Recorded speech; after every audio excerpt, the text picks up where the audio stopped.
Gente boa, tudo bom com vocês?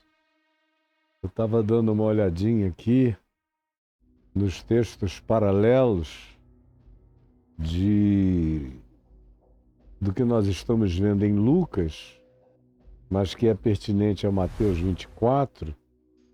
Nós estamos vendo em Lucas porque eu disse a vocês que a sequência era muito mais pedagogicamente organizada em Lucas. Eu sinto isso já há muitos anos. Quem me acompanha há praticamente mais de meio século vê que há muitos anos atrás eu fiz essa escolha, por julgar de fato que Lucas dizia as mesmas coisas que Mateus e Marcos, mas de maneira, a meu ver, muito mais pedagogicamente organizada. E eu estava olhando aqui Lucas para a gente continuar, e quando me lembrei de uma pequena expressão que aparece em Mateus e em Marcos, aí vim dar uma checadinha nela. E de fato é isso mesmo, porque hoje nós vamos prosseguir daquela parte de Lucas em que se viu no nosso último encontro de quinta-feira da semana passada, que foi quando no verso 11 de Lucas 21, Jesus, descrevendo esse pequeno apocalipse, ou esse chamado sermão escatológico de Jesus, ou a mensagem de Jesus sobre os últimos tempos, a gente viu aqui em Lucas o recíproco sinótico de Lucas, equivalente a Mateus 24, a Marcos 13, em Lucas 21. E nós vimos no verso 11, na sequência que quem está acompanhando já sabe qual é a estruturação. Quem caiu de paraquedas hoje, eu não vou poder repetir tudo outra vez, porque eu já fiz essa repetição da sequência pedagógica pelo menos umas 4 vezes, então você vai ter que se virar um pouco entrando no YouTube e fazendo minimamente o seu dever de casa.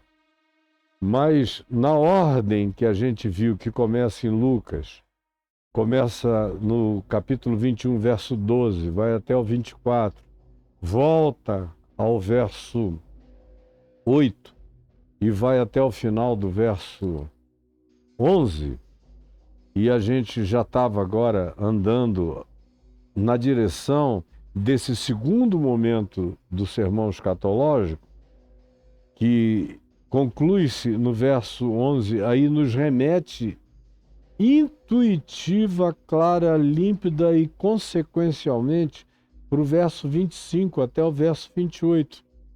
Verso 11, depois de ter falado de questões políticas, de geopolítica cósmica, universal, e todos os levantes históricos, e a gente viu as maiores ilustrações do que Jesus disse no curso da história nesses últimos 2000 anos, aí ele passa para o elemento natural e sismológico da agonia de Gaia, dos gemidos da terra, das angústias da natureza e do embebedamento, do cambaleamento, do porre planetário angustiado com essa presença de consciências devastadoras e de ações totalmente destrutivas que procedem da cegueira, da alienação, da dormência, do sonambulismo dos humanos no planeta. São pouca gente, pessoas com olhos abertos, lucidamente. E os demais que têm os olhos abertos carregam a luz das trevas no olhar. Eles enxergam para controlar, para manipular e para empreender os endeavors do mal contra a humanidade, em favor de uma minoria que não é mais do que 1% planetária, que controla todas as coisas. Depois de falar desses eventos vinculados a esse tipo de dominação e de controle e de exercício político devastador e que conta com a corroboração, com a covalidação dessa alienação global que é uma catarata que criou uma camada, um véu de cegueira na multidão dos humanos, não apenas da nossa geração, mas das gerações que nos antecederam. Sempre foi assim.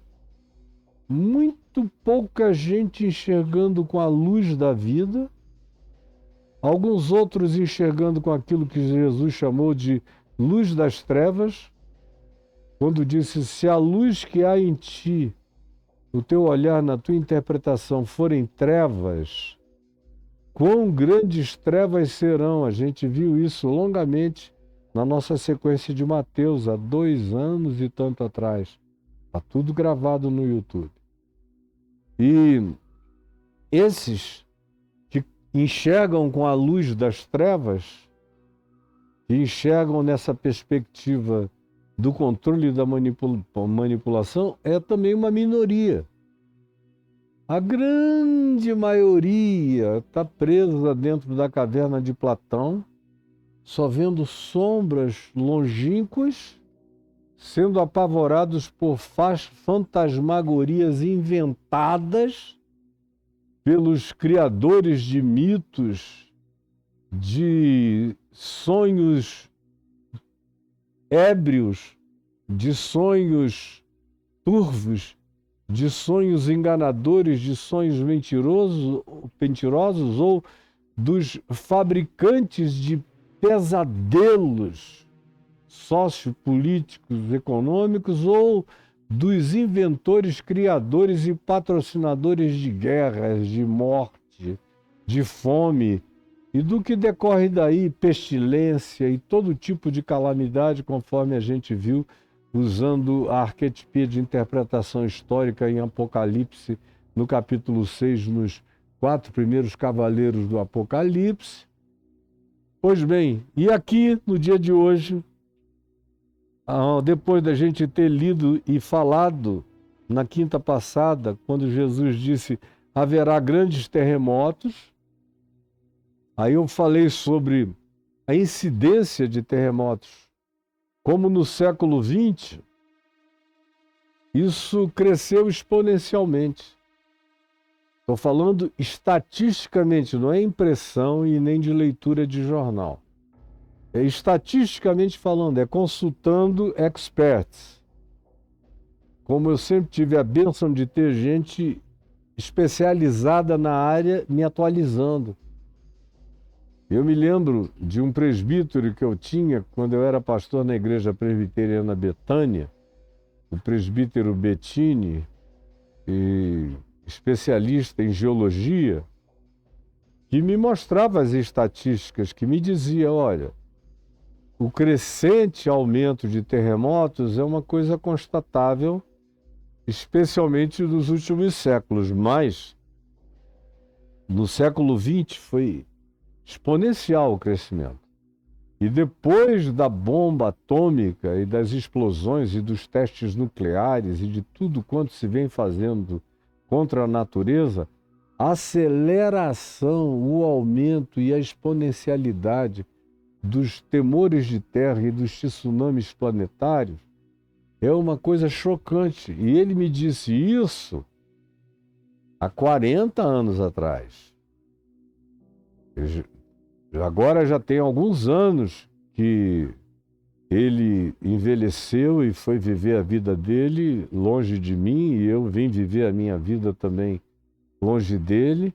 Mas eu tenho outros amigos da mesma área de trabalho e tenho outros níveis de pesquisa que eu consulto toda hora e vejo que a regularidade da manifestação desses grandes tremores ou dos pequenos é chocante.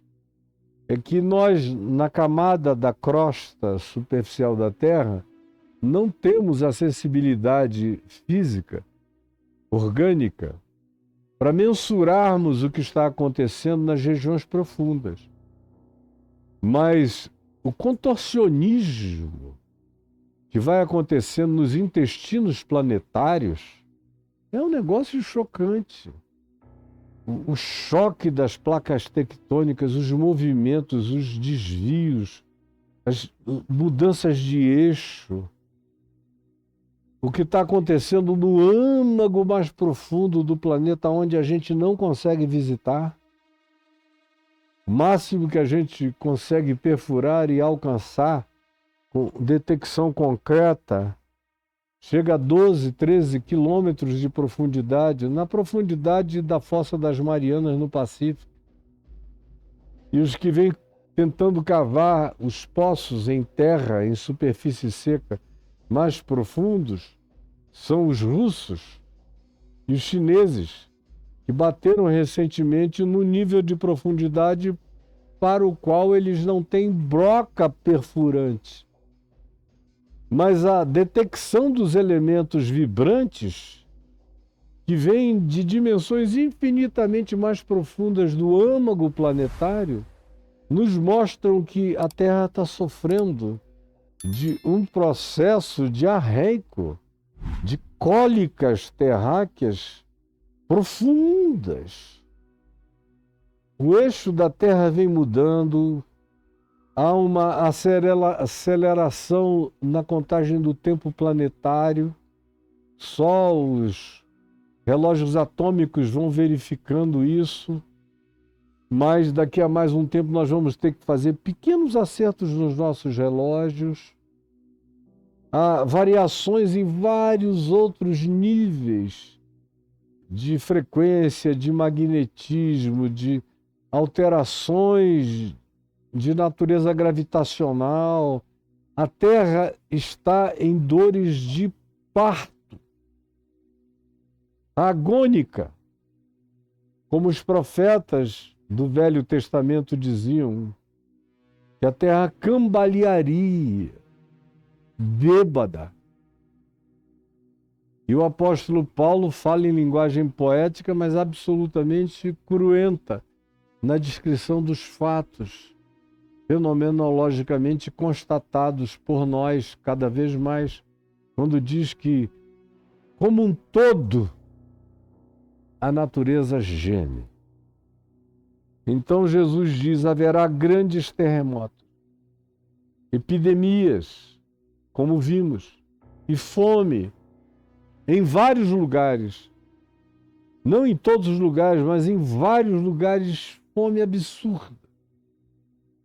E nos lugares onde não há fome, algo mais chocante ainda, um descaso total para com a banda planetária que não come. E parece que houve uma predestinação para você nascer onde tem comida. Eu digo, parece na cabeça idiótica dos que assim pensam. E que houve uma maldição predestinada para aqueles que habitam lugares, terras e continentes onde a fome está graçando. E há evangélicos, dentre os quais o Marco Feliciano, que falam que a pobreza da África é porque eles carregam a maldição de Cão, filho de Noé, que foi amaldiçoado porque viu a nudez do pai. E é um ser tão estupidificado, esse cujo nome eu mencionei, que não leva em consideração os milhares de anos de exploração de um continente que já foi o mais rico do planeta em ouro, em prata, em pedras preciosas, em cultura civilizatória, em tudo. A África. E que foi expropriada e deixada nessa miséria. Não tem nada de predestinação, senão a predestinação da perversidade dos dominadores deste mundo tenebroso. Fome em vários lugares. E também se diz coisas espantosas. que seria um tempo de fenômenos incompreensíveis. E na quinta-feira passada eu falei dessa quantidade enorme e aumentativa, quantitativamente falando, numa incidência inegavelmente aumentada de visualizações de entes celestes, de corpos celestes, de objetos celestiais não identificados, porém inteligentes, de naturezas distintas, uns físicos, outros plasmáticos, uns nitidamente produzidos, construídos por alguma civilização do espaço-tempo, outros interdimensionais, intradimensionais, ou de universos paralelos, ou de natureza espiritual. São muitas as perspectivas e as gradações dessa fenomenologia, que não dá para ser colocada num combozinho só. Há uma diferença, um degradê extraordinário de expressões dessas coisas espantosas, assim, definidas e designadas por Jesus nos céus e na terra. E também grandes sinais do céu. Como a gente lê em Mateus e em Marcos, tem a diferenciação entre sinais do céu e sinais nos céus. E em ambos os lugares, os evangelhos, essas duas afirmações aparecem: haverá grandes sinais dos céus e grandes sinais nos céus. Os dois céus têm a ver com fenomenologia astrofísica. E nos céus tem a ver com a inexplicabilidade dos fenômenos que se tornam visibilizados ante os nossos olhos, sentidos e até equipamentos de detecção, mas a gente não consegue nem de longe verificar a natureza deles, a causa deles, porque eles entram em cena e saem de cena ao seu bel prazer, numa velocidade que transcende a toda a nossa capacidade de detecção, de avaliação e de determinação final sobre o significado deles ou do que sejam. Mas Jesus deixou de propósito isso assim: serão sinais aturdidores, coisas espantosas, na terra e nos céus, fora a calamidade planetária e global. Aí a gente salta naquela lógica que está aqui no próprio texto de Lucas, a indução para a gente passar dali para o que segue no verso 25. Quem tiver dúvida disso, pesquise para trás, porque eu não vou repetir pela sexta vez no dia de hoje. O que na vida eu já repeti umas 400. Mas, pois bem, está aí gravado. Aí a gente salta do verso 1 para a sequência, que é uma sequência contínua, quando diz: e também grandes sinais do céu. Haverá sinais no sol. Verso 25. Sol, que hoje em dia nós somos advertidos quase que de 2 em 2 meses, de 3 em 3 meses, às vezes até mais amiudadamente, sobre explosões radioativas, tempestades solares enormes, interferência no magnetismo da Terra, impactos que alteram a gravidade planetária, que alteram as nossas comunicações, que só os grandes detectores desse tipo de emissão é que percebem a gravosidade dessas emissões solares.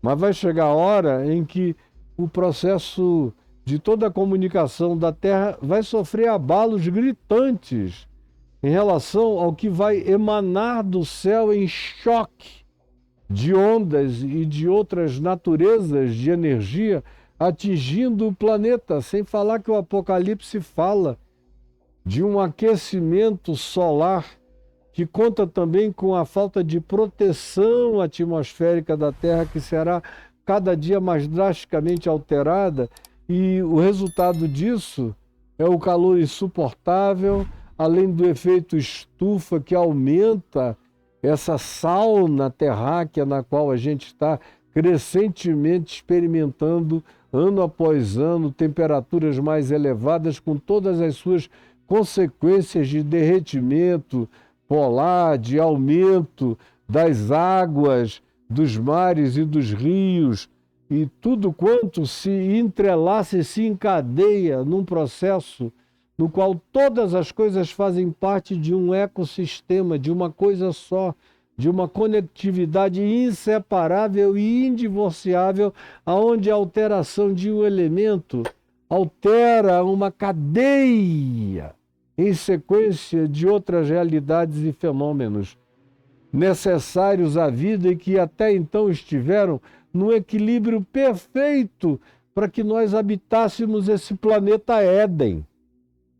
Conforme ele foi, na maior parte das vezes, apesar da devastação da presença humana, porque nós somos e nos tornamos os grandes devastadores planetários, não são leões, nem leopardos, nem girafas, nem baleias, nem tubarões, nem macacos, nem ser de nenhuma natureza. Somos nós, os Homo sapiens sapiens, que pelo menos nos últimos 5.000 anos de acompanhamento mais próximo da nossa produção civilizatória, fomos os grandes alteradores do processo natural. Só não enxerga quem decidiu invocar a unção da estupidificação total para sua própria mente. Do contrário, quem tem minimamente, mesmo que com catarata existencial, alguma visão para dentro da caverna de Platão perceber pelo menos alguma sombra, verá que é uma sombra assombrosamente quimérica. Haverá, portanto, sinais no Sol, com impactos na Terra. Não são apenas manchas solares, são impactos que chegam aqui, que alteram da pele da gente a tudo mais que a gente faça, e altera a natureza como um todo, e altera tudo o que esteve em harmonia absoluta, sob a batuta da maestria de amor desse Criador, que nos favoreceu, nos colocando num planeta paradisíaco, especialmente desde que aparecemos aqui com consciência e lucidez. Essa foi a nossa herança, essa foi a nossa herdade. Foi um planeta maravilhoso, indescritível. Tanto é que as nossas sondas e satélites e todos os nossos aparatos de procura só encontram realidades que são bonitas aos olhos para fotografia, mas que são insuportáveis para a vida, se quer se aproximar daqueles ambientes inóspitos e devoradores contra qualquer que fosse a natureza de existência humana. Mas aqui a gente herdou o Éden. Esse poderia ser chamado o planeta Éden, porque ainda continua, apesar de toda a malignidade produzida inimaginavelmente pelos humanos no planeta, a Terra ainda resiste, a natureza resiste, as estações resistem, gemendo, mas resistem, os mares resistem, a natureza dá respostas. Agora é um fungo da minha terra, um fungo amazônico, que devora plásticos. Quando eu li isso há 4 meses atrás, a primeira vez, e agora a insistência na divulgação dessa notícia passou a ser diária, a aplicabilidade é que tem que ser constante. Isso me alegra o coração, porque tudo quanto possa surgir de paliativo para a nossa calamidade de produção devastadora, dentre as quais o plástico, encontrar um ente natural que o devora, que o faz desaparecer, que o biologiza e que devolve ao planeta agora não mais plástico, mas a continuidade de um material orgânico, de adubo orgânico, e vindo isso de um cogumelo, que é um dos entes com a maior capacidade de comunicação neural por debaixo do subsolo terráqueo. Essa é uma notícia que já deve correr no subsolo terráqueo, só não correu ainda na mente humana. E a gente nem sabe se essa é uma própria resposta da Terra fazendo eclodir a produção de um cogumelo que devora um dos nossos piores inimigos, a saber, o plástico. Pois bem, prosseguindo, haverá sinais no Sol. E nem começaram. A gente tem ainda pequenos arremedos de sinais no Sol. Mas vai chegar uma hora em que todos os desavisados do planeta vão sentir na pele, na carne, vai queimar, vai arder, vai ficar insuportável, não vai ter chafariz europeu para refrescar nem os velhos, nem os meninos, nem as crianças. Não vai ter ducha. Os nossos ar-condicionados não vão dar conta, porque eles vão ter que encontrar fontes de alimentação para eles próprios e a gente não vai poder viver eternamente numa bolha. Tem que haver soluções de uma outra natureza, mais inteligentes do que esses paliativos que a gente está oferecendo para o nosso desconforto terráqueo, que nem começou a piorar ainda e já está horrível. Haverá sinais no Sol. Outro é que haverá sinais na Lua. Aí fica todo mundo esperando que o sinal na Lua seja só a lua de sangue. Olha, vamos ver a lua de sangue. Hoje vai ter lua vermelha.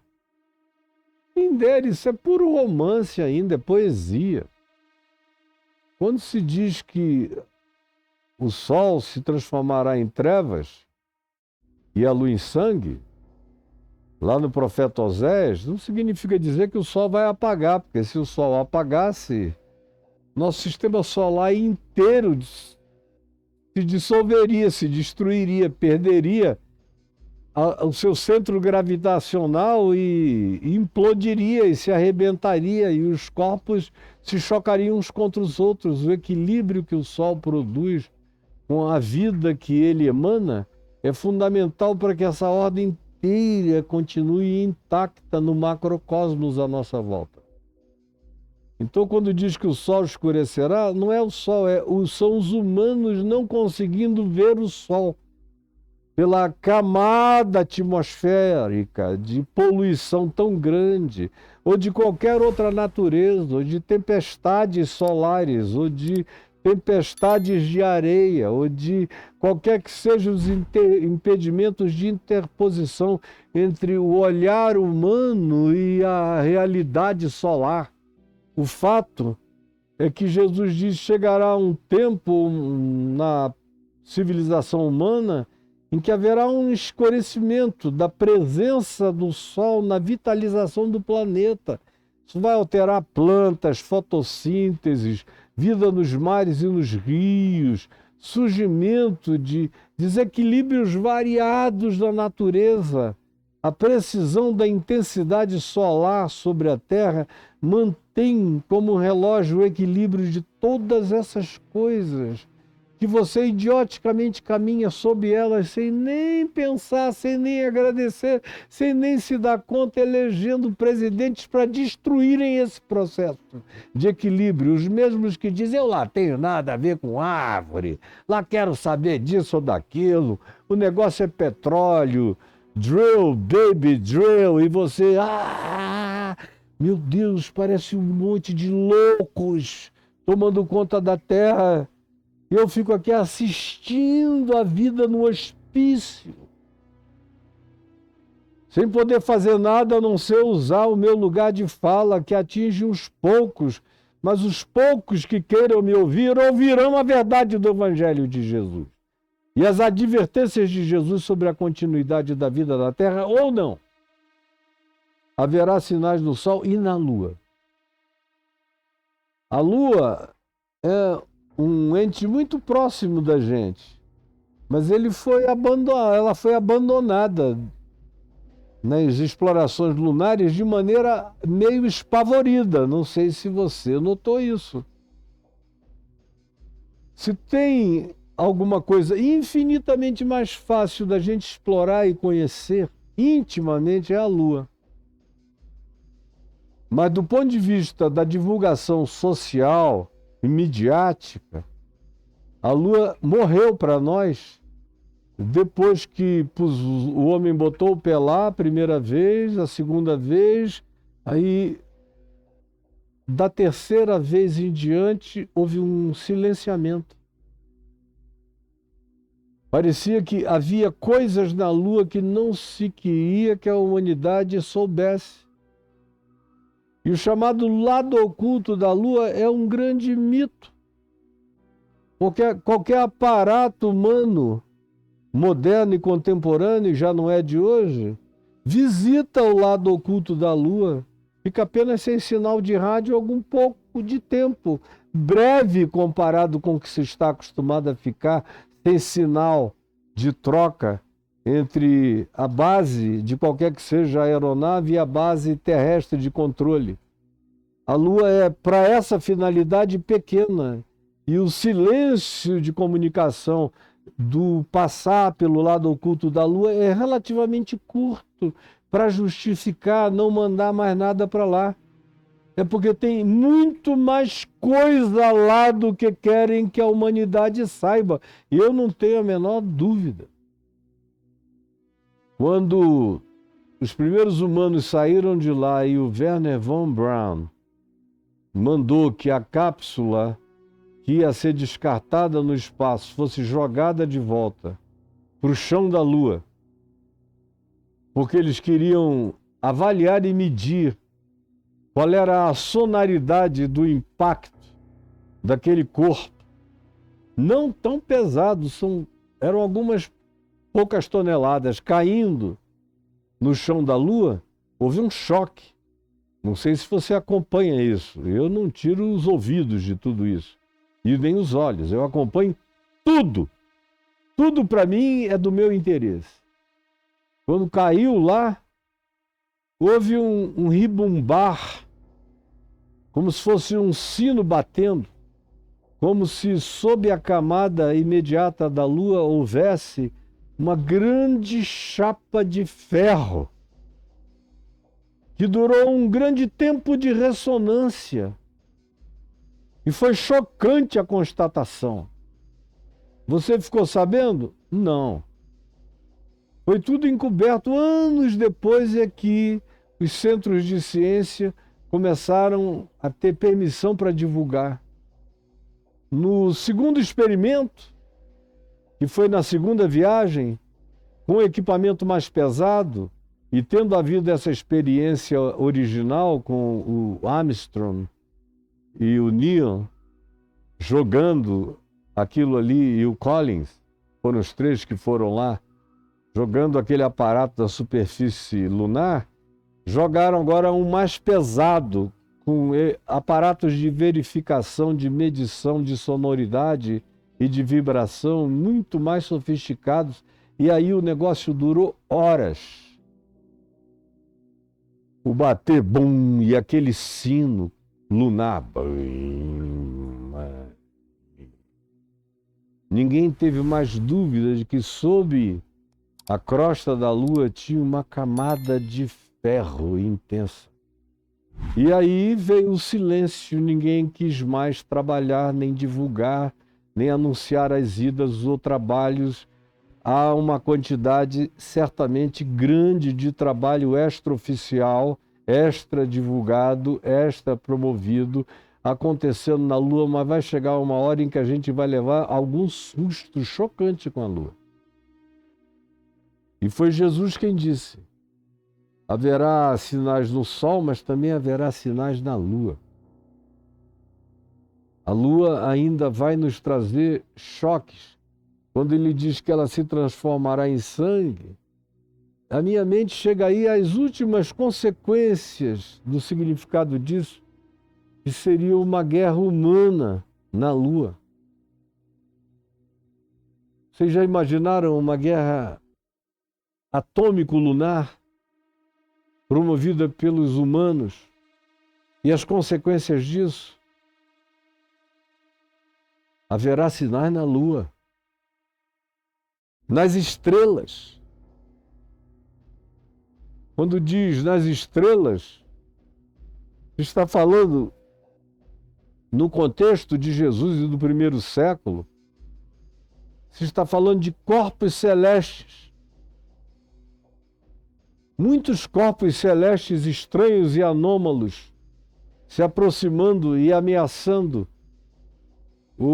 Só nos últimos poucos anos a gente lidou com 3, 4 possíveis ameaças de choque na Terra. O mais fascinante deles foi o Oumuamua, que ganhou esse nome porque foi detectado por um telescópio havaiano poderoso. Aí ganhou esse nome de Oumuamua, que é esse. Era um corpo que viajava numa velocidade maior do que qualquer outro corpo celeste atraído por gravidades ou expelido pela gravidade. Esse aí parecia ter uma propulsão adicional, como se fosse um aparato feito artificialmente e involucrado, construído dentro de uma estrutura, como se fosse uma estrutura óssea, mineral, viajando pelo universo numa velocidade estrondosa e indizível, mas eventualmente um ente aqui do nosso espaço-tempo. É apenas uma categoria de entidades celestiais. Há muitas outras formas. De lá para cá houve mais 2. E haverá uma quantidade grande de coisas inexplicáveis, e algumas delas virão na direção da Terra. Hoje em dia, nós estamos confiantes de que temos aparatos para enviarmos, inclusive de natureza nuclear, ao encontro delas no espaço, para explodi-las ao longe ou para desviar a rota delas em outra direção. Mas o fato é que, seja como seja, na intensidade na qual venha, é para cá que virá e somos nós que assistiremos, ou os nossos filhos e netos, mas haverá. Quando Jesus diz haverá, sai da frente, porque haverá. Haverá. E não há centro de ciências que possa impedir. Ele disse haverá, portanto se prepare, porque haverá sinais no sol, na lua e nas estrelas. Aí ele vem e olha para a terra, chama o nosso olhar para esse horizonte imediato e diz sobre a terra agora, tirando os olhos dos céus, haverá sinais no sol, na lua e nas estrelas. Aí ele olha para a terra, para esse horizonte aqui, e diz sobre a terra, angústia. Sobre a terra, angústia. É uma frase, para mim, forte. Sobre a terra, angústia. Você não pode nem olhar para os céus porque é pânico. Você olha para a terra, é angústia. É fome, é morte, é peste, é guerra, é ameaça, é nação contra nação, é reino contra reino. São calamidades sísmicas, hecatombes naturais as mais variadas promovidas pela intervenção humana. Sobre a terra, angústia. E aí essa angústia piora, piora e piora muito. Porque se diz o seguinte, é Jesus falando sobre a terra, angústia. Angústia entre as nações. São os povos do mundo angustiados. Todos os povos do planeta angustiado, dos mais sofisticados às tribos mais longínquas, todo mundo vai sentir. Os xamãs dos grupos mais ocultos estão sentindo, tanto quanto os cientistas e os grandes aparatos de medição científica das alterações naturais e cósmicas. Dos aparatos científicos à intuição humana, todo mundo sofrendo a mesma angústia. Angústia entre as nações. Entre as etnias. Ninguém escapa, ninguém fica de fora.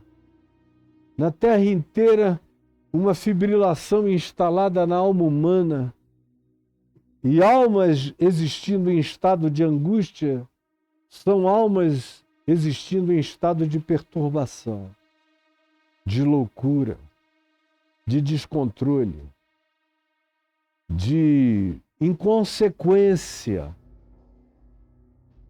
de pânico suicida,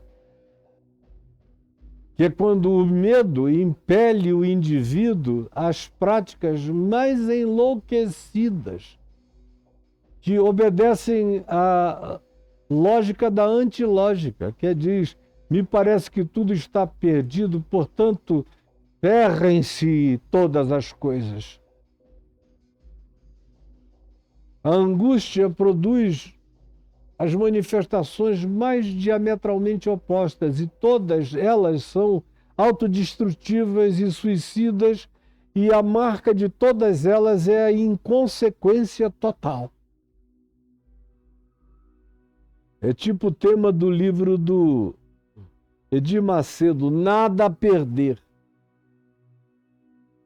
Venha o que vem, a gente está aqui é para o que der e para o que vier. Eu não quero nem saber quem morreu, quero é chorar. E aí produz-se uma inconsequência suicida na humanidade, uma naturalização da agonia de existir.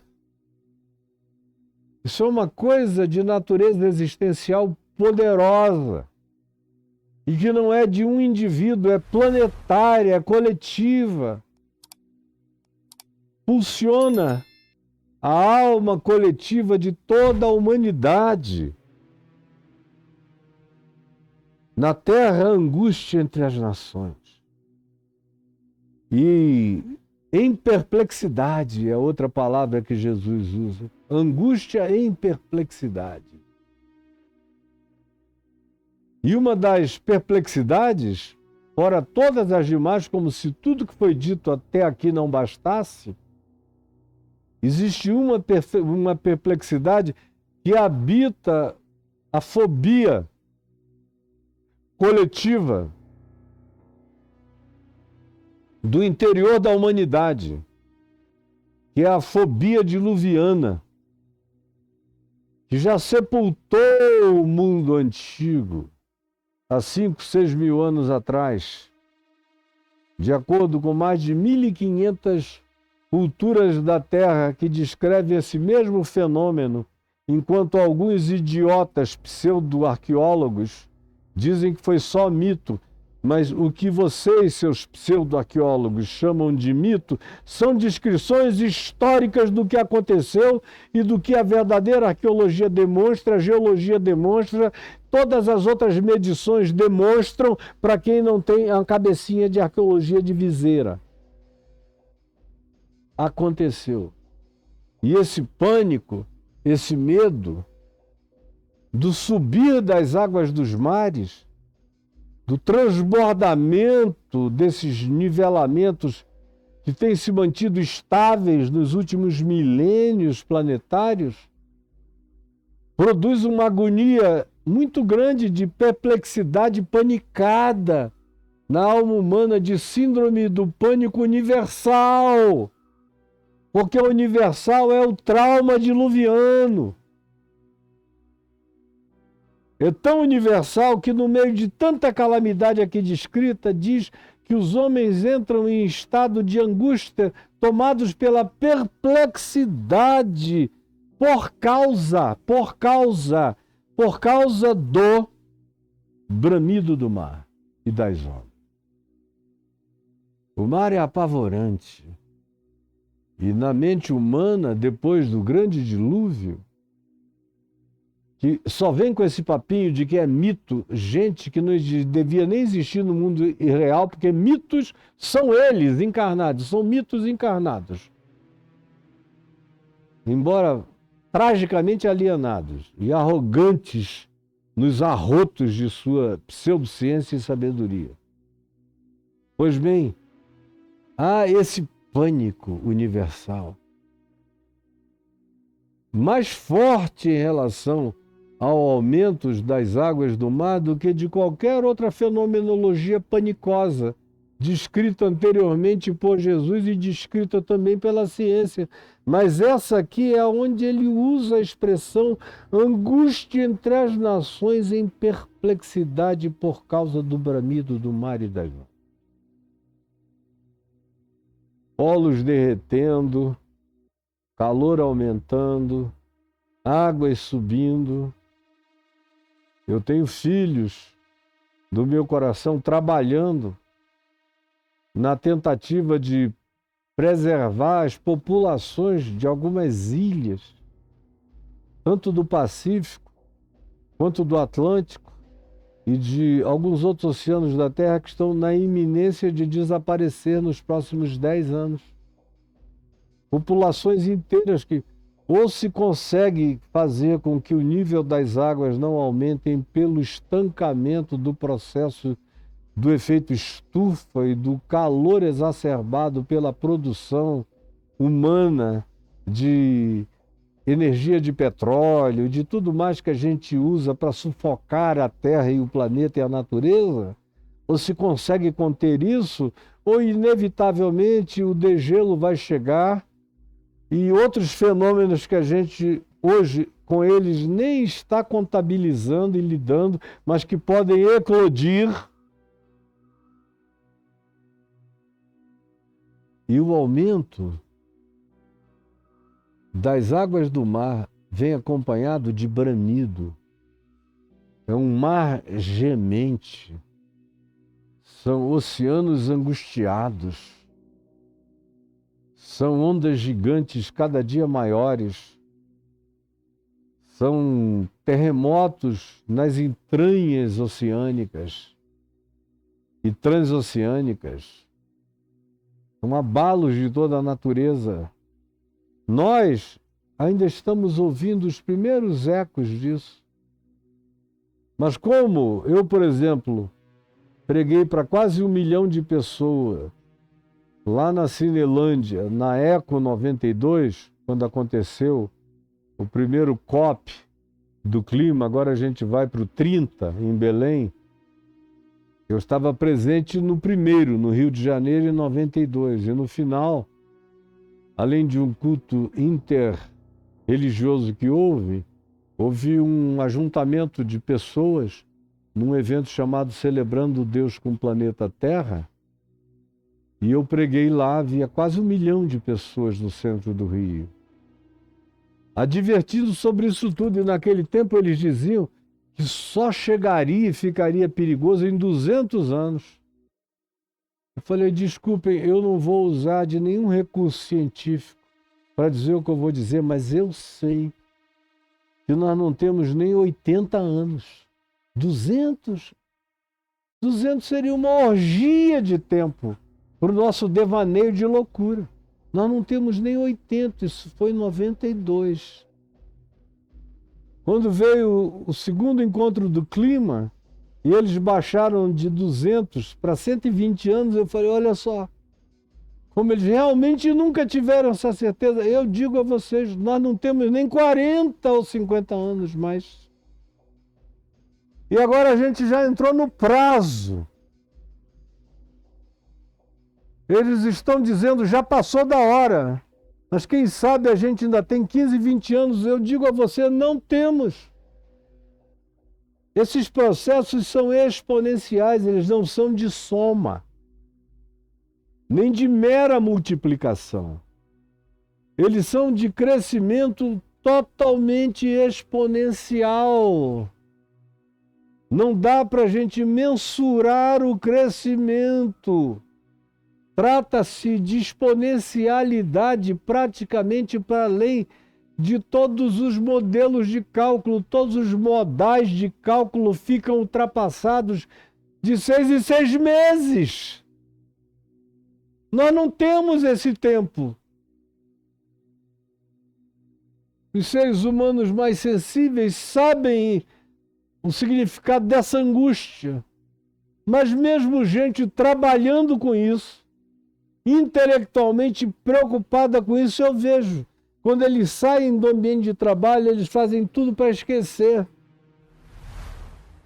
é um pileque aqui, é outro ali, é um alterador de consciência, é qualquer que seja a distração, é mudança de papo e de assunto, como se nada disso estivesse acontecendo, porque até os mais lúcidos não têm a coragem de viverem 24 horas com isso, porque a alma deles não suporta. Agora, tem alguns que não conseguem mais desviar o pensamento disso. E esses são os nervos expostos da humanidade, gritando como profetas para surdos. Gritam sozinhos para surdos, como eu estou gritando aqui para surdos. O mundo inteiro deveria estar me ouvindo. O que eu estou dizendo aqui, eu tenho consciência, deveria estar sendo gritado da ONU, com as palavras que eu estou dizendo em nome de Jesus, mas não, ninguém quer ouvir. Embora isso nos esbofeteie de todos os lados. Vai chegar uma hora em que vocês vão apertar play de novo no que eu disse aqui e vão dizer: uau, isso estava sendo dito o tempo todo. Não por mim, vem sendo dito por Jesus. Mas ninguém quis ouvir. Ninguém quis ouvir. Perplexidade por causa do bramido do mar e das ondas. O mar é a perfeita imagem de um Poseidon enlouquecido, o mar.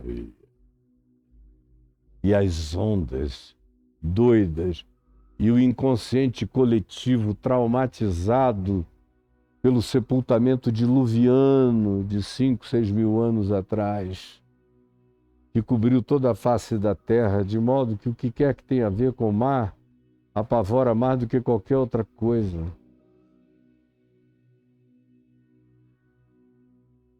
A gente tem, por exemplo, um vínculo profundo com o litoral do Brasil, e no litoral do Brasil um vínculo profundo com Copacabana, com a região oceânica de Niterói, os lugares onde eu já morei. Eu não sei se eu vou viver para ver o que eu sei que vai acontecer. Eu sei que vai acontecer.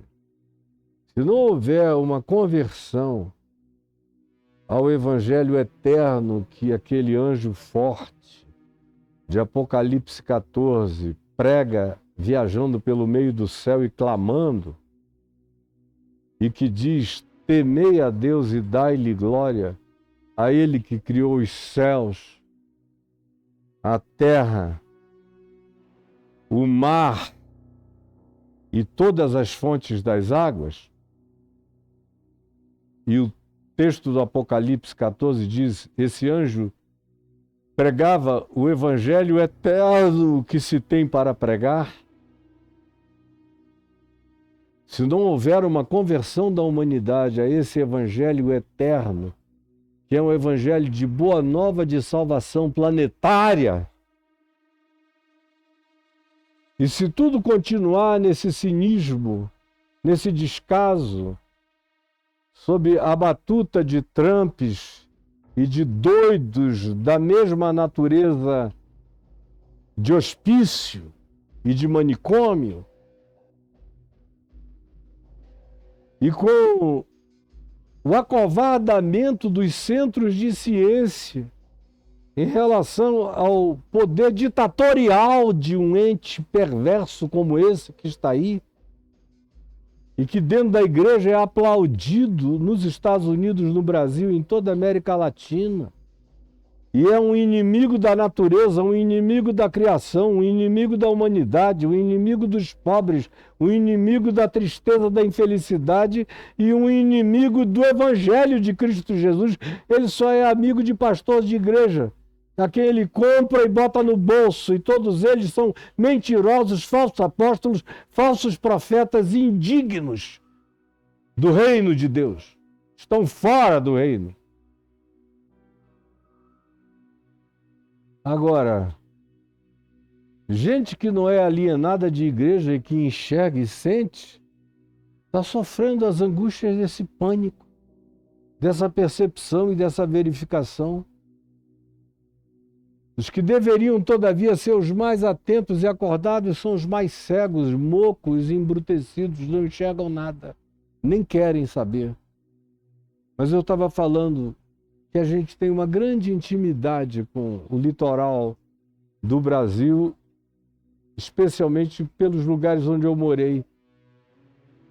E eu sei, e digo para minha mulher, digo para os meus filhos e para os meus netos, vamos aproveitar isso aqui, enquanto a gente pode. Porque eu não sei o que vai acontecer daqui a 20 anos, 25. Eles vão tentar fazer diques, muralhas, aprender na Holanda a barrar o mar, mas nem a Holanda vai conseguir. Há 3 anos atrás, com toda a estrutura dela, o mar arrebentou alguns diques por lá. Eles são os grandes especialistas mundiais nessa contenção de força marítima.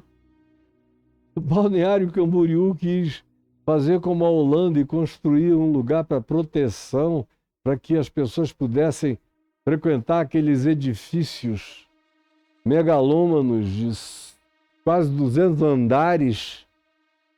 São tão altos que fazem sombra na praia e ninguém consegue mais nem pegar sol depois de 2 da tarde em diante da praia de Camboriú. E não conseguiram, a barragem sucumbiu. E é bobagem ainda, isso aqui é soprinho de onda em Camboriú ou no Brasil. Mas vai chegar cada vez mais, vai ficar maior, maior, maior. Eu olho para frente, se não houver, preste atenção, estou colocando um condicional aqui. Se não houver uma conversão de consciência para segurar esse processo, e tem que ser uma conversão coletiva. Agora, para essa COP, os meus amigos que estão indo, e eu semana passada estive em reuniões dela 3 vezes, estão esperando que aquele 1 trilhão e 200 bilhões nos quais se fez orçamento para tentar barrar essa calamidade enquanto é possível hoje, eles estavam me dizendo que não conseguiram passar de 100 bi de arrecadação e precisam de 1 tri e 200 bi. Imagina, se vai depender de Trump, não se vai chegar a lugar nenhum. Depender de quem? De Putin, não se vai chegar a lugar nenhum. A China está fazendo o dever de casa na casa dela, está acabando com a poluição lá. O que pelo menos já é uma grande coisa. Mas o resto do planeta é todo mundo fazendo economia com a morte. Quando não tem causa na qual se deveria investir mais do que essa, junto com a fome, a miséria e as outras calamidades. Mas essa causa ambiental vem antes de tudo, porque ela acontece no lugar onde a gente vive. Se a gente não cuidar desse lugar onde a gente vive, é como comprar brilhantina, trocar todo o conjunto de pentes e de batons e não fazer nada pela água que está entrando e afogando você. Vai ter um banheiro cheio de cosméticos enquanto você é tragado pelos esgotos no nível que sobe até acima da sua cabeça. Gente burra. Perplexidade por causa do bramido, do mar e das ondas. Os homens em perplexidade, e aí prossegue dizendo, haverá homens nesse mesmo tempo? Eu estava dizendo, deixa eu só fechar o parêntese, porque eu parei, que eu digo aos filhos e netos, vamos aproveitar isso? A conclusão é, porque pode ser que daqui a uns 30 anos, 25 anos, Copacabana vire uma Veneza fantasmagórica e você só entre de barco nela. Porque se continuar assim, vai chegar nesse nível, infelizmente. Ou vocês estão pensando que são só as ilhas do Pacífico, do Atlântico, ou do Oceano Índico que estão em perigo. E que, porque nós estamos alguns metrozinhos acima do nível do mar, a gente está salvo. Tá nada. Isso vem sobre muita gente, milhões de pessoas da Terra vão sofrer as agonias desse encontro. E o texto prossegue dizendo não só dessa expectativa. O que Jesus está dizendo é, antes de chegar, o pessoal já vai estar desmaiando. Quem tiver sensibilidade já vai desmaiar de terror por causa do bramido do mar e das ondas. Pois os poderes universais, os poderes cósmicos, os poderes naturais, os poderes ecossistêmicos, os poderes dos céus, os poderes multidimensionais, os poderes de todas as camadas entrelaçadas, estão sendo dramaticamente abalados. E no abalo deles há uma desconstrução completamente simultânea que chega a um ponto de uma aceleração exponencial que ninguém mais segura. Pois os poderes dos céus serão abalados. Nos céus, na terra e no âmago da terra. Choque, choque. Haverá homens que desmaiarão de terror. É gente andando pela rua e você vai ver gente caindo. Tem um filme que nem todo mundo aguenta ver, mas que é excelente, chamado Melancolia ou Melancholia. É um filme que eu vi uma única vez há uns 5 anos. Ele deve estar disponível aí nas plataformas. E que traz um ente celestial que inevitavelmente vai se chocar com a Terra e vai destruir o planeta. E as pessoas não querem nem olhar para cima, nem ver. Mas vai batendo uma agonia. Ninguém está olhando, todo mundo se alienando, todo mundo fazendo qualquer coisa para se distrair. É como Jesus diz que aconteceu nos dias de Noé. Enquanto se gritava, olha que a coisa vai chegar e vai acabar, e essa maldade vai ter consequência. O preço vai ser alto. Mas Jesus diz, eles todavia casavam-se, davam-se em casamento e buscavam as suas próprias distrações para não pensar no significado daquilo que catastroficamente se avizinhava como uma hecatombe incontrolável. A mesma coisa está acontecendo aqui, como Jesus disse, assim como foi nos dias de Noé, será também antes da vinda do Filho do Homem. É o mesmo espírito, é a mesma alienação, é a mesma distração, é a mesma tentativa de não ver nada, de não enxergar coisa nenhuma. Mas os mais sensíveis desmaiam de terror. E nesse filme que eu mencionei, o Melancolia, você via pessoas mais sensíveis andando na rua, de repente a pessoa caía desmaiada. Do nada. Nova York estava lá.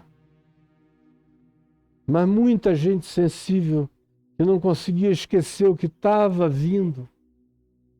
Muito gradativamente, mas viria. E não havia recursos para esfacelar aquele ente destrutivo antes que tocasse na gente. Nossos aparatos não dariam conta da grandeza do impacto. Inevitavelmente nos atingiria. Essas pessoas mais sensíveis simplesmente desmaiavam. Viajando para o trabalho, ou dentro dos ônibus, ou dos metrôs, ou dos meios de transporte. Gente desmaiava de terror pela expectativa das coisas que sobreviriam ao mundo.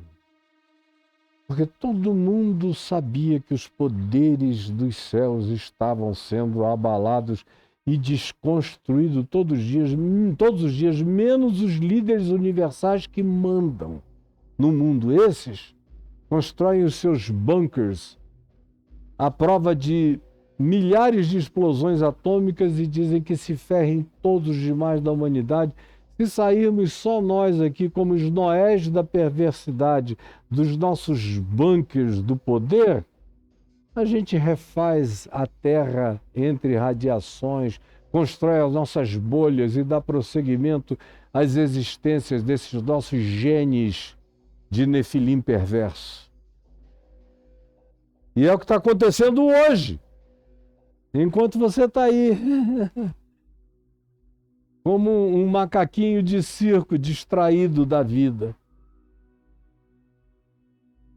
E é aqui que eu vou parar no dia de hoje, deixando você com essa reflexão. E eu volto amanhã com o verso 27, que para eu entrar nele hoje eu teria que falar de várias outras coisas e o tempo já não me permite. Eu te peço, Jesus, que a crueza, a cruência, a verdade, a sinceridade descritiva do que tu disseste, com as suas aplicações no mundo que nós habitamos, acorde alguns de nós, nos levante, nos acenda a luz na consciência,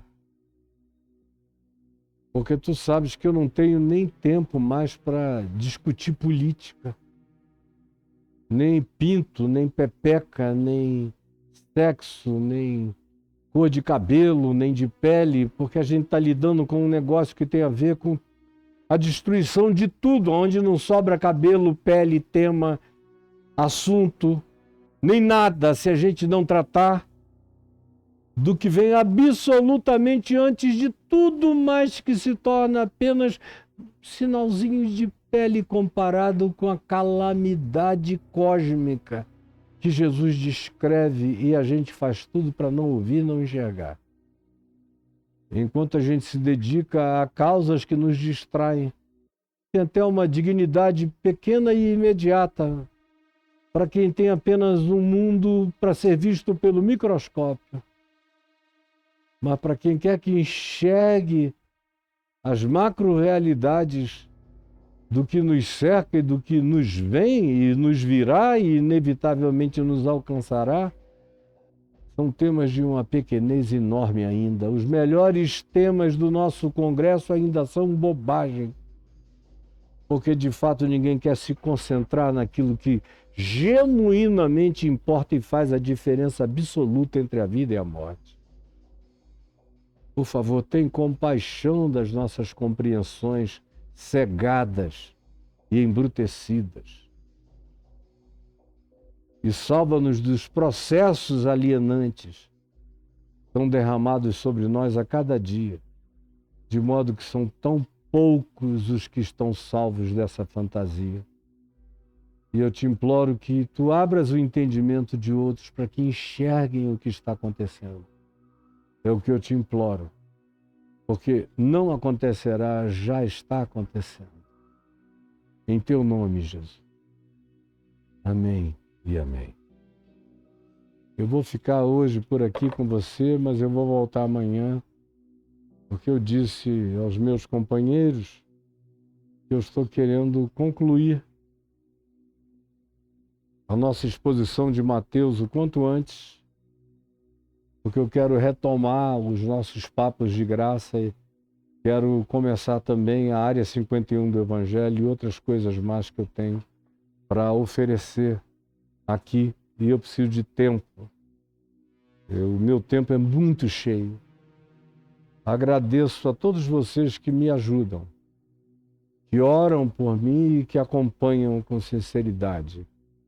Agradeço também os que colaboram, está passando aí um Pix com um CPF escrito Caio e Adriana. Esse Pix é para aqueles que dizem: eu queria contribuir com o seu sustento pessoal. Hoje somos eu e minha mulher, 2 idosos, já aqui com filhos na meia-idade, netos ficando adultos, maior parte deles. E eu e minha mulher temos muito prazer em sermos pais dos nossos filhos e avós dos nossos netos, ao mesmo tempo em que fazemos tudo para aproveitar o que possamos desse convívio, enquanto é dia, enquanto se pode, enquanto estamos aqui.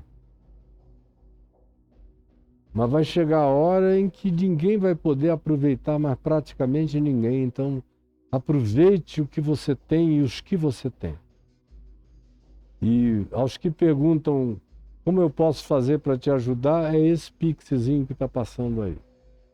Esse é o caminho, anote e faça o que você quiser com essa informação.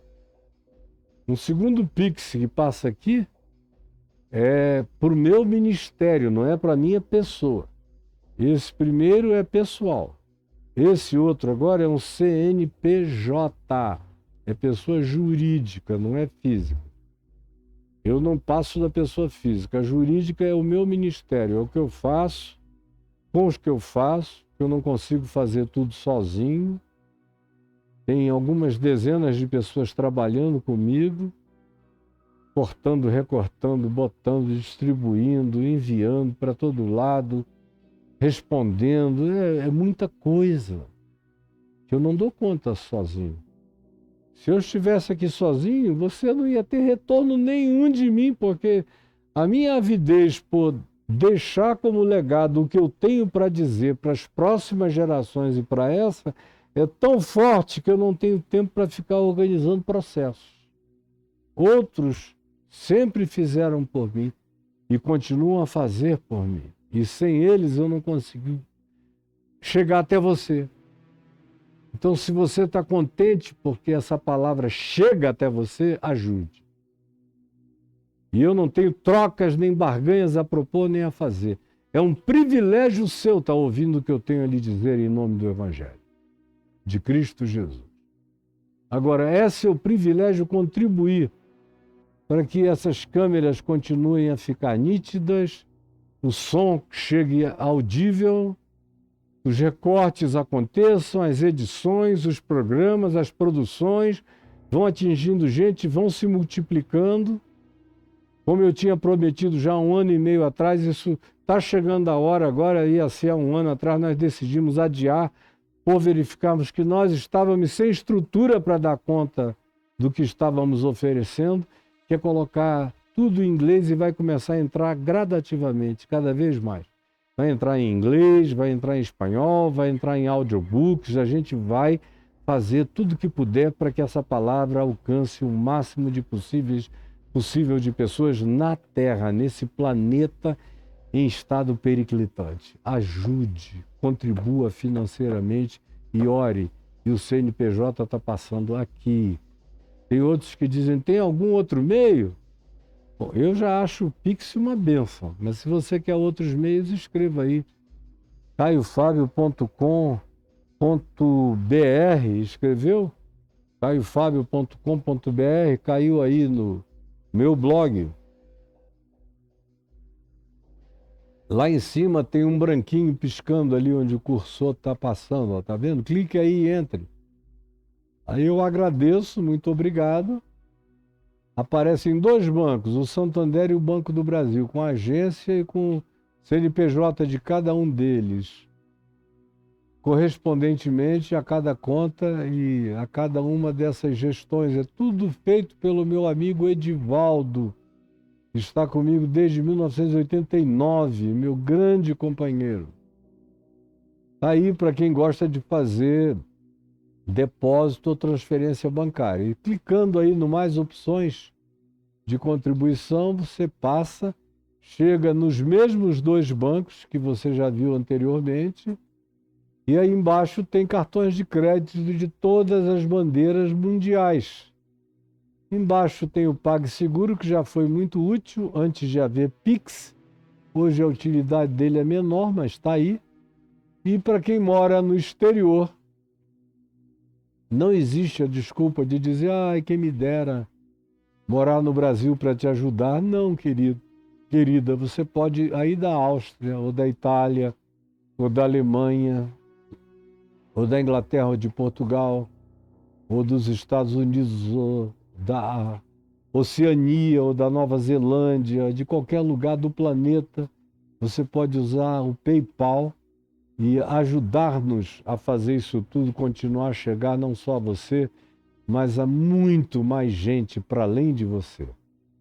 Você pode ajudar e eu fico extremamente grato se você fizer isso. Agora, meu grande interesse também é que você ajude se ajudando. como é que isso acontece? Além de tudo que eu faço aqui, que já é uma ajude se ajudando, porque chega... Eu disse essa semana, eu gravei um vídeo que rodou aí em algumas plataformas, e o pessoal não sabe que os meus cursos não chegam a ser nem 0,5% do material que eu produzo, mas nem de longe mesmo 0,5%. Eu vou mandar fazer esse cálculo, vocês vão ver que os meus cursos são 0, alguma coisa por cento do que eu ofereço de graça. Só no YouTube tem 24 mil vídeos de 1 hora, 2 horas, 3 horas cada um, para todo mundo nadar de braçada, de costas, de peito, de borboleta, como você queira nadar, ou de cachorrinho. É um oceano de conteúdos em todas as plataformas, disponibilizados sobre tudo que é tema. Só não usa e tem acesso quem não quer, porque está aí, disponível, com toda a seriedade do Evangelho puro e simples de Jesus. Agora, tem os meus cursos, você tem que escrever caiofab.com.br/cursos, e aí apertar Enter. Você cai aí no Reconexões, do Jesus da Chave Hermenêutica. Em cada um desses cursos, eu não preciso explicar cada um deles, porque se você clicar no banner, eu apareço num vídeo do lado de dentro explicando qual é o conteúdo que é entregue nesse curso aí. Esse aí, por exemplo, é o do Dilúvio ao Apocalipse, que eu comecei a gravar no Monte Ararat, na Turquia. Lá está atrás o Monte Ararat, onde a Arca de Noé pousou. E terminei na ilha de Patmos, com João do Apocalipse. São acho que 17 ou 18 aulas em loco para você. De modo que, assim como esses, são todos os demais cursos.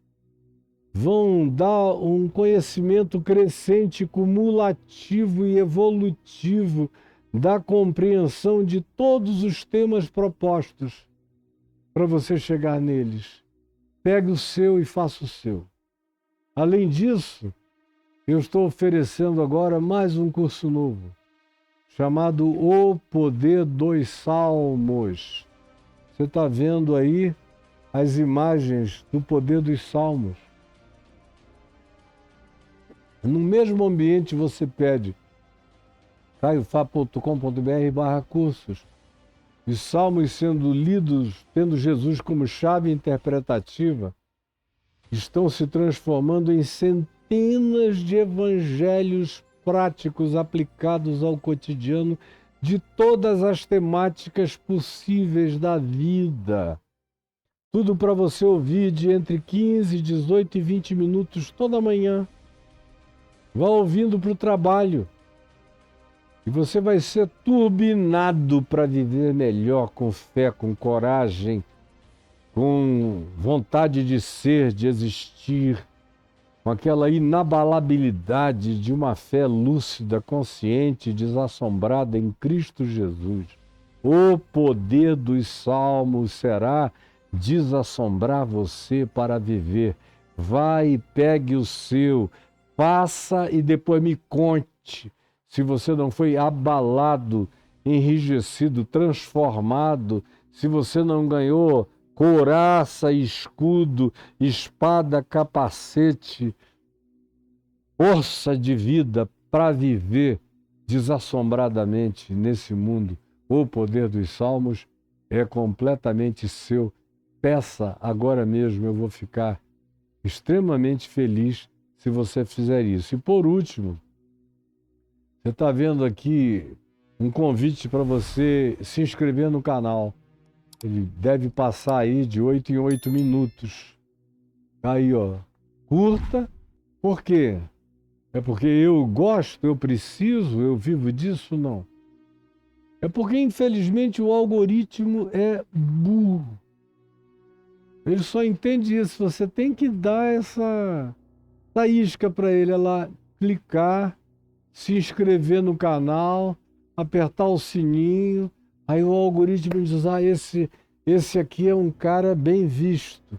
Deixa a gente empurrar ele para frente para que quem entre nessa plataforma veja logo ele, porque tem muita gente que vê, gosta, e a gente tem quase 1 milhão de inscritos aí na plataforma que você está me vendo agora, na única aonde você está me assistindo. Então vai e se inscreva e deixa o seu like. E toda vez que entrar, lembre disso e convide outros a fazer a mesma coisa. Os comentários ficam abertos. Você pode perguntar para os seus amigos, você que tenha mais consciência, lucidez e percepção disso, pergunte. Você já deu o seu like? Já se inscreveu? Já apertou o sininho? Faça isso, é bom para nós. Conjugue o verbo na primeira pessoa do plural e se inclua. Conjugue tudo isso. Você é parte, somos nós. E eu só fico feliz quando você deixa de ser alguém e passa a ser nós para mim. E eu passo a ser nós com você. E nós juntos fazemos isso que alcança a muito mais gente além de nós. É o que eu peço que você faça. Em nome de Jesus. Um beijo para todo mundo e que Deus nos abençoe. Amém, amém e amém.